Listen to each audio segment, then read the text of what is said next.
So, what is God? A good friend of mine, a childhood friend of mine, I don't even know if he was a theist or atheist when he shared this perspective with me. Or at least he was not overtly religious, let's just start with that. And he said something very interesting. And I remember it because he said it, because it came from his mouth.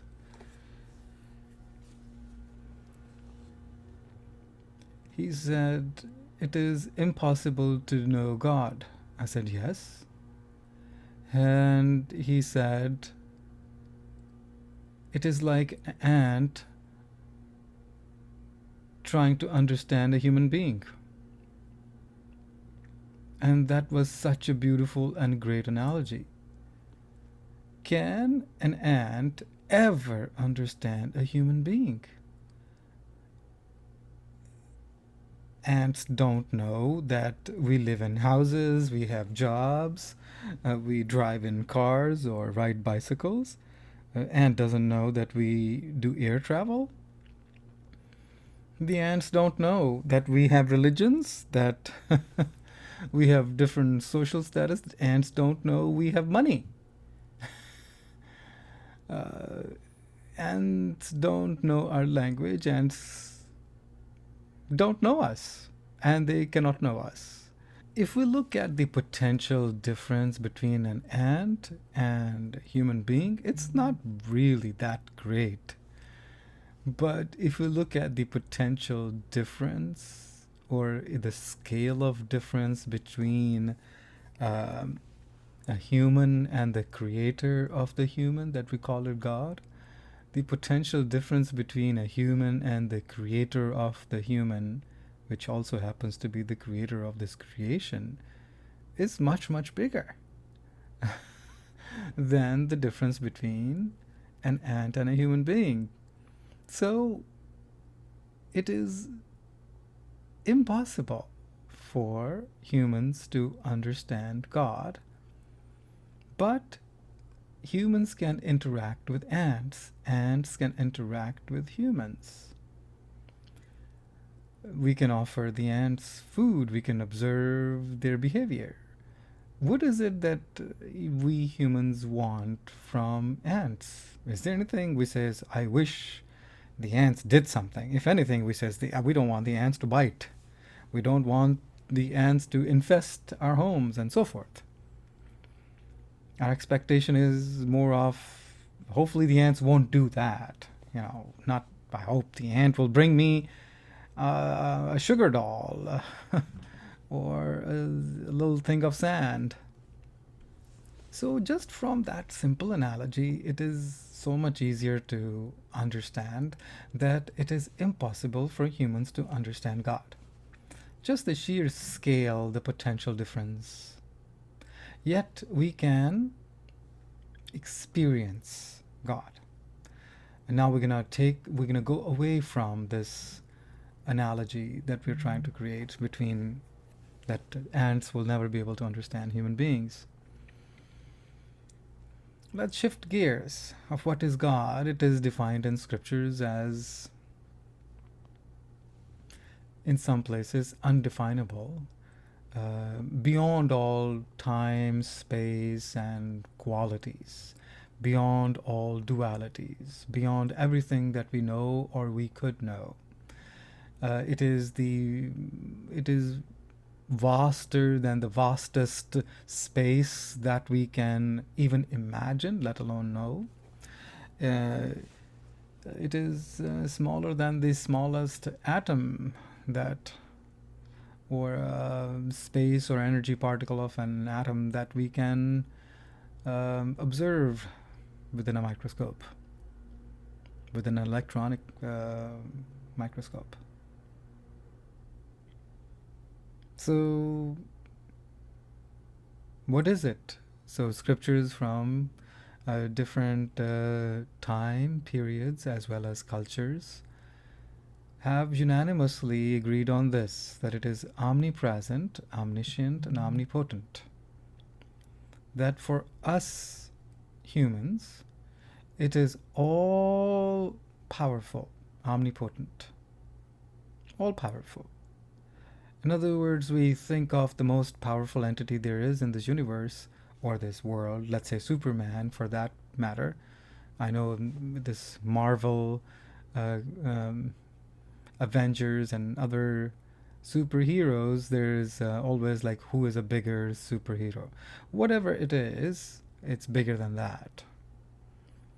Whatever power there is in this world, in this universe, it's bigger than that. Whatever we can say this is the biggest, it's bigger than that. It's more powerful than that. Omnipresence is present everywhere. It's present in the desert, in the depth of the ocean, in the top of the mountain, in space, in the solar system, outside the solar system, in the Milky Way galaxy, in the known universe, and even beyond. Yes, the black hole. Yes, inside my heart. That leads to the third quality, omniscient. It is all knowing. It knows about everything. It knows the working of my mind. It knows uh, about the cancer cells, about the spread of it, and how to abate it. It certainly knows about coronavirus and how to deal with it. And it knows about my heart. It knows about my past, present, and if there is such a thing called future, it knows about that. Let's call the future as possibilities. It's not a finite entity. So that by sheer definition of God, which is undefinable, since that entity is omnipresent, it must be in me. Since that God is omniscient, it must know everything about me, my past, present, and future. Actually, even those things which I'm not aware of. Omnipotent, so it is all powerful. So when I have a bully in school who's bullying me, I can always take God with me to fix that bully, so to speak. And that bully could be at home, in school, at work, society at large.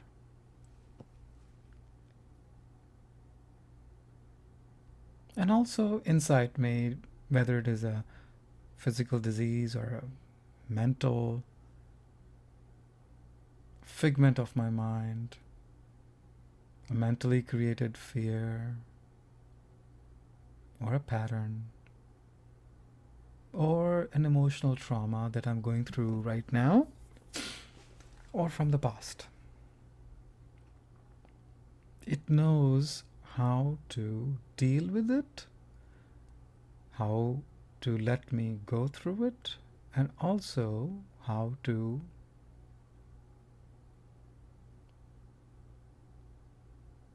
end it, release it, finish it, digest it, whatever it is.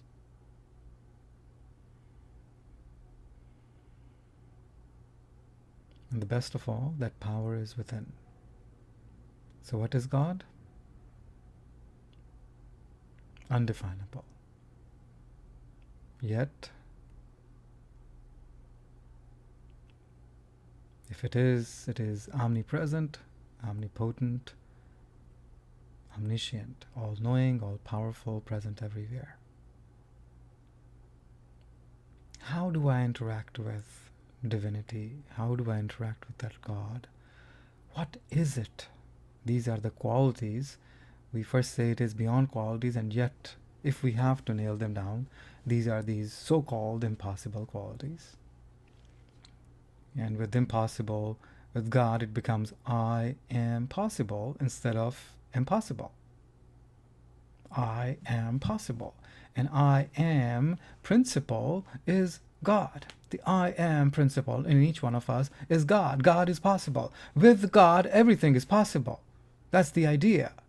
All the physical ailments, all the mental traumas and the emotional traumas or the healings that need to take place, the transformation I need to have in my life or want to have in my life, and the life that I wish to manifest is possible. I am possible. With God, everything is possible. And it is within my reach. It is within me. I can reach within. It is within my reach. I can reach within. God is within my reach. I can reach within to access God, to experience God. There is one word for it, and that's called love. To experience it, it is just love. Just love. We think it's just love. Well, that's everything, really. That is probably another conversation another time. What is love?